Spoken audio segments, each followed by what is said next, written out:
is it conservative to add $1 trillion expenditure for the federal government that you're not paying for? How is it conservative? How is it conservative to add $1 trillion in military expenditures? You cannot be a conservative if you're going to keep promoting new programs that you're not going to pay for. And that was Senator Rand Paul taking on Senator Marco Rubio's stance on spending last night, the Republican presidential candidate. Joining me right now, Senator Paul, good to see you. Thanks so much for joining us. Good morning. So let me talk about that exchange in terms of spending. All of the tax plans on the table are costing in the trillions for a decade. Right. But I think the difference between my plan and some of the others is I'm not giving back money to people who didn't pay taxes. So people who didn't pay any income taxes are being given back $8 trillion and under the Rubio plan. And I think that's an expenditure. So you really don't count that as a tax cut. You count that as an expenditure. So it's $1 trillion expenditure on top of $1 trillion of new military spending. That's $2 trillion. And my point is that's just not very conservative. That's actually very liberal with expenditures. And this is something that a lot of people maybe don't quite get yet in my primary, is that if you spend money on the military and you have to borrow it, that's just not a conservative notion. That's actually a very liberal notion.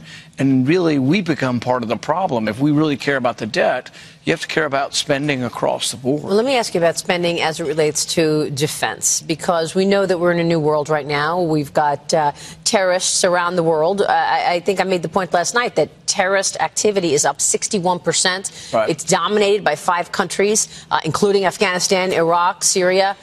How much of the $600 billion defense budget are you going to cut? Would you like to cut? What I would say is that we have to understand that our entire budget, $600 billion or so, is bigger than the next 10 countries combined. If you add Russia and China together and 8 more countries, our budget's still bigger than theirs.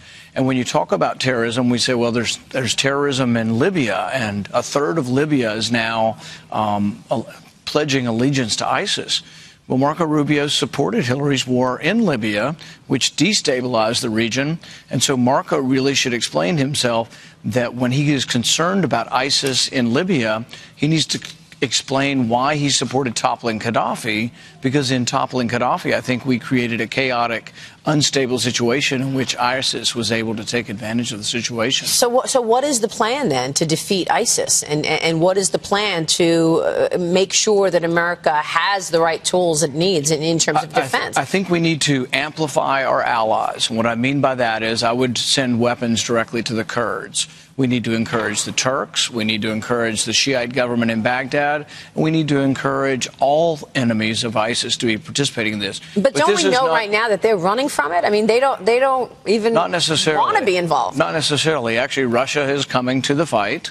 I think Assad has always been fighting for his own survival, and ISIS is a problem for them as well. I think that those who live in Iraq, particularly the Kurds, are good fighters and want to fight. But what I wouldn't do is I would not arm the allies of al-Qaeda. One of the things that both Marco Rubio and many others wanted to do and did do is they voted to arm the allies of al-Qaeda in Syria, these Islamic rebels that were fighting against Assad.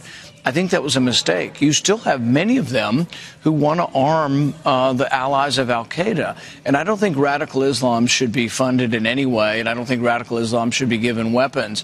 And I think that made the situation worse. Can you still support Israel while arming our friends in the Middle East and basically saying, okay, you know, let them take on more of the brunt? Is that still supporting Israel by having the Mideast and Russia fight it out? I think part of the problem is that, you know, when we funneled the weapons into the Syrian civil war, many of the groups we were giving weapons to don't like Israel at all. And that was one of my objections.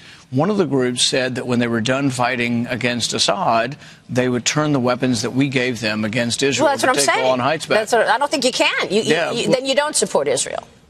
You're talking to me? Yeah, I mean, if you are allowing, you know, sending all this weaponry to the Kurds and others to fight this fight, not just have it all on America's back, can you support Israel at the same time? I'm saying precisely that this is the way you do support Israel, is by not funding enemies of Israel. For example, I think many of the arms that we've given in the Syrian civil war have gone to enemies of Israel.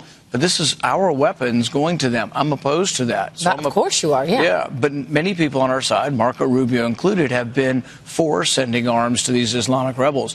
That's what we shouldn't do, precisely what we shouldn't do. There are 1,500 groups fighting in Syria against Assad. They're all wildly different. They don't get along with each other, but many of them are radical Islamists.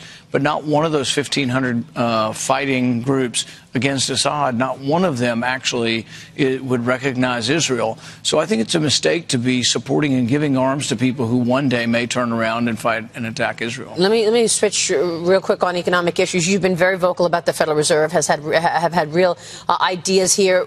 Does that mean you would not renominate Janet Yellen when her term is up, coming up in the next couple of years? No, but I think it's really not so much about the people as it is about the process. I think the Federal Reserve should be audited, and I think they should be banned from lobbying. It really annoys the heck out of me that the Federal Reserve, which has a monopoly power and great and very potent power to manipulate the currency and to use the wealth and power they have to come back and say to Congress, we don't want any transparency on what we're doing. That really upsets me and the American people. So I've introduced legislation last week to ban them from actually lobbying Congress, because I think they should not be trying to influence legislation to prevent transparency. And a lot of people agree with you, frankly. We'll see if they raise interest rates next month. But as you say, money should, this is the cost of money. I think you said it, you've said it very eloquently. Senator, good to have you on the program today. Thank you. We'll be watching the developments. You go on now to various forums. Directly to Iowa from here. Good luck. Thank you. Senator Rand.